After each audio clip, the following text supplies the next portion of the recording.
继续来看国民党党主席的选举，最后一个宣布参选的霍良斌，在去伫个战斗拿的领袖赵少康的陪同下去领票。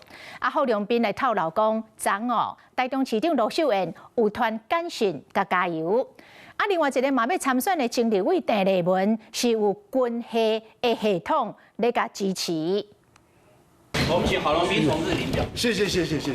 今年要选国民党的主席前台北市长霍良斌伫战斗拿发起人赵少康的陪同下，去党中央领票。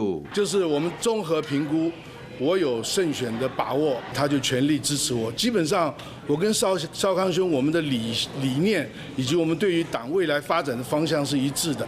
真有信心决定要聊落去，目前已经得到分林长甲甲地方议长派系支持，不过霍良斌身为霍碧春的后生，虽然伫军系有影响力，不过面临挑战。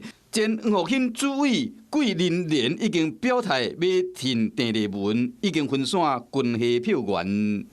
我们陆海空三军都有了，进行很多的攻击抹黑，无非就是来自绿营侧翼网军小草。刚刚讲错了，其实因为呢，也证明我念之在之，小草们的反应，因为蓝白合非常的重要。可能是伤紧张，郑丽文一时讲了唔对去，赶紧解说，就惊讲影响到南北合作。不过这款情形袂当出现伫辩论的会场。20也就是这礼拜六，国民党要准备大辩论，霍良斌无拍算要参加。辩论啊，跟这个自己人打来打去、骂来骂去有什么意思呢？我们礼拜六不会参加这个辩论。好的，要怪我了，我建议他不要参加。卢市长也传了一个简讯给我说，叫我加油。所以我会针对我提出来，包括一个太阳的政见，包括所谓的守护党工的政见。副总召跟我也是革命兄弟伙伴了，我觉得他对我也是保持很高的祝福。大家气势都真强，要争取最大的支持。